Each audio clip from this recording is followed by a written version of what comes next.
ಪ್ರಪ್ರಥಮವಾಗಿ ಏನು ಈ ದಿವಸ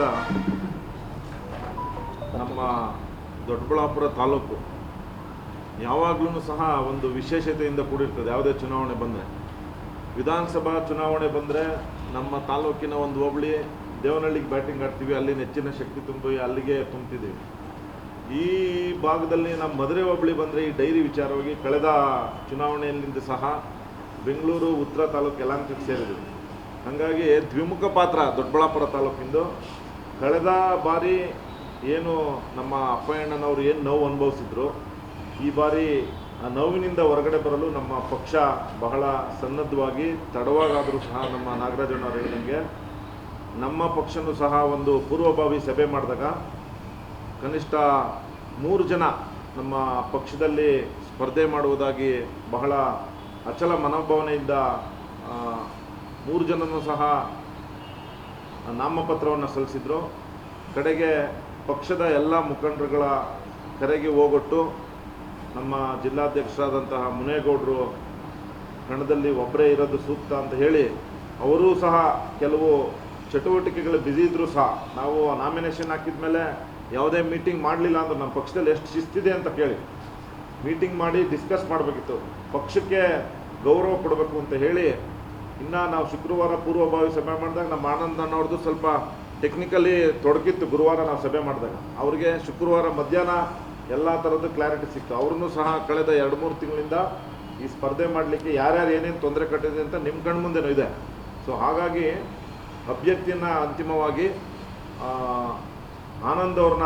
ಉಸ್ಕೂರು ಆನಂದಣ್ಣವ್ರನ್ನ ಆಯ್ಕೆ ಮಾಡಲಿಕ್ಕೆ ನಮ್ಮ ಪಕ್ಷದ 4 ಜನ ಇದ್ದರು ವಿಶೇಷವಾಗಿ. ಮತ್ತು ನಮ್ಮ ನೇರ್ಲಗಟ್ಟೆ ರಂಗಣ್ಣವರಿದ್ದರು, ಅಶ್ವಥ್ ನಾರಾಯಣ ಇದ್ದರು, ನಮ್ಮ ಅಪ್ಪಯ್ಯನ ಸಹೋದರರಾದ ನಾರಾಯಣಪ್ಪವರಿದ್ದರು.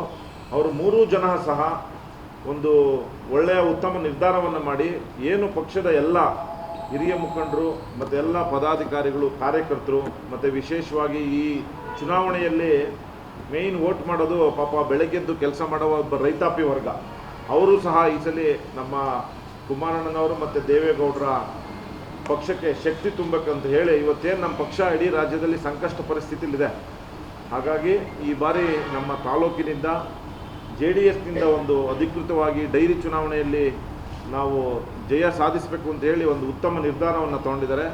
ಪ್ರಪ್ರಥಮವಾಗಿ ಈ ಅಂತಿಮವಾಗಿ ಒಬ್ಬರನ್ನ ಅಭ್ಯರ್ಥಿಯನ್ನು ಸಹಕಾರ ಮಾಡಿದಂತಹ 3 ಪುಣ್ಯಾತ್ಮರು ಅಂತ ಹೇಳ್ಬೇಕು. ಅವರು ಯಾವುದೇ ತರಹದ ಆಸೆ ಆಡಂಬರಗಳಿಗೆ ಆಮಿಷ ಒಡ್ಡದೆ, ಯಾವುದಕ್ಕೂ ತಲೆದೂಗದೆ ಪಕ್ಷದ ತೀರ್ಮಾನಕ್ಕೆ ತಲೆಬಾಗಿದ್ದಾರೆ. ವಿಶೇಷವಾಗಿ ಅವ್ರಿಗೆ 3 ಜನಕ್ಕೂ ಸಹ ಅಭಿನಂದನೆಗಳನ್ನು ತಿಳಿಸುತ್ತಾ, ಏನಿವತ್ತು ನಮ್ಮ ಉಸ್ಕೂರು ಆನಂದಣ್ಣವರು ಅಧಿಕೃತವಾಗಿ ಅಭ್ಯರ್ಥಿ ಆಗಿದ್ದಾರೆ. ನಾವು ಇದರಲ್ಲಿ ಯಾವುದೇ ಪಕ್ಷದ ಚಿಹ್ನೆ ಇರಲ್ಲ, ನಮಗೆ ಸಹಕಾರ 2 ಪಕ್ಷದ ಕಡೆಯಿಂದ ಆಗಬೇಕಾಗುತ್ತೆ.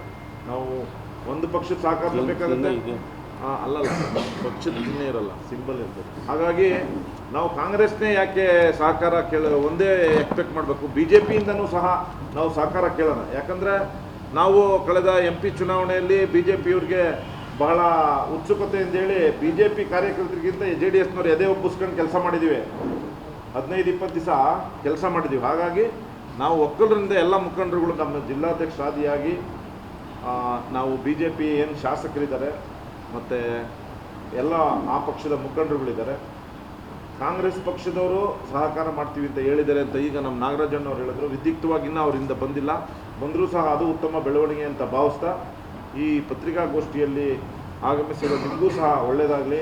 ನೀವು ಸಹ ಒಂದು ಉತ್ತಮವನ್ನು ಅಭ್ಯರ್ಥಿಯನ್ನು ಆಯ್ಕೆ ಮಾಡಲಿಕ್ಕೆ ನಿಮ್ಮದು ಬಹಳ ಪಾತ್ರ ಬಹುಮುಖ್ಯ.